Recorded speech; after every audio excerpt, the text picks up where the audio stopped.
Conor McGregor is a star like no other.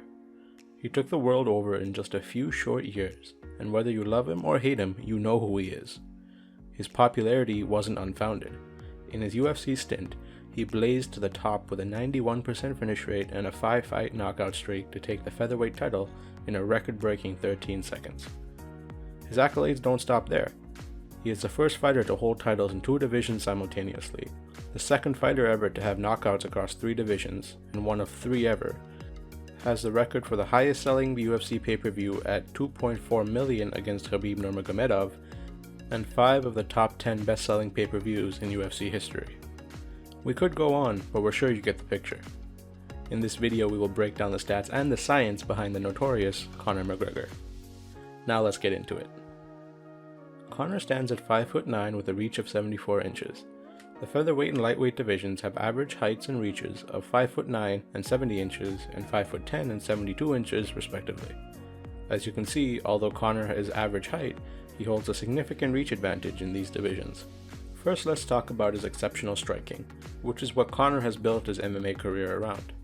His striking is unorthodox in many ways, but he makes it work wonders for him. He's a southpaw fighter that likes to stand long and nearly sideways, similar to a karate stance. He keeps his right hand extended out with his left hand cocked for counters. Most striking coaches would tell you that standing long and sideways with your chin high is a recipe for getting clipped or taken down, but Conor doesn't run into those problems. His distance control is precise and he uses his lead hand to gauge distance. His extended hand does more than just range finding. He likes to throw weak jabs and crosses that seem like he's fully extending his strikes, which he does by staying heavier on the back foot to trick his opponents into coming into range. When they do, he often follows up with a crisp 1-2 or with an uppercut.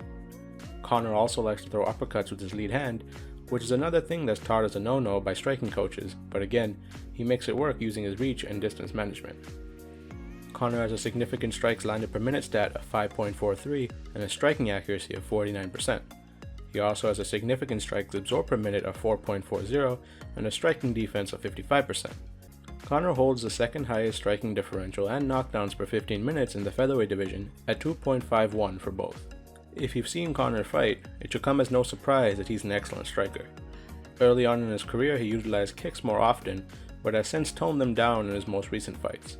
It could possibly be due to injury, but more likely as a way to conserve energy in case the fight drags on. While he was in featherweight, his average fight time was 5 minutes 35 seconds, but since moving up to lightweight and welterweight, it has increased to an overall average of 9 minutes 2 seconds, so economy of energy is likely a bigger concern now than early on in his career. Moving on, let's take a look at Conor's clinch and ground game. It shouldn't be a shock to hear that Conor likes to stay on the feet and at range where he can utilize his tools best. If Conor gets tied up in the clinch, his usual objectives is to tie and break and to regain distance, with the exception of the Donald Cerrone fight where he shouldered him into oblivion. But for someone who prefers not to grapple, he has a pretty decent set of takedown stats. Conor has a takedown average of 0.15 and a takedown accuracy of 62%. He also has a pretty strong takedown defense of 70%. He has a submission average of 0, meaning he's never attempted a submission in the UFC. Conor is often the butt end of many jokes trashing his grappling, but his wrestling and grappling abilities are severely underrated. He has never been a strong offensive grappler, but his takedown defense has served him well. Before his fights against Nate Diaz and Khabib Nurmagomedov, he was only ever taken down by Chad Mendes, who has a total of 45 takedowns in the UFC, and there's definitely no shame in giving up a few takedowns to Khabib.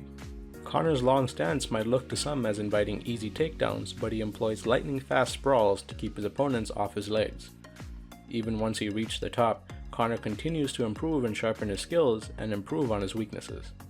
At the time of this video, Conor McGregor is scheduled to fight Dustin Poirier in a rematch at lightweight at UFC 257. Although Conor has been irregular with his UFC fights lately, who's to blame him?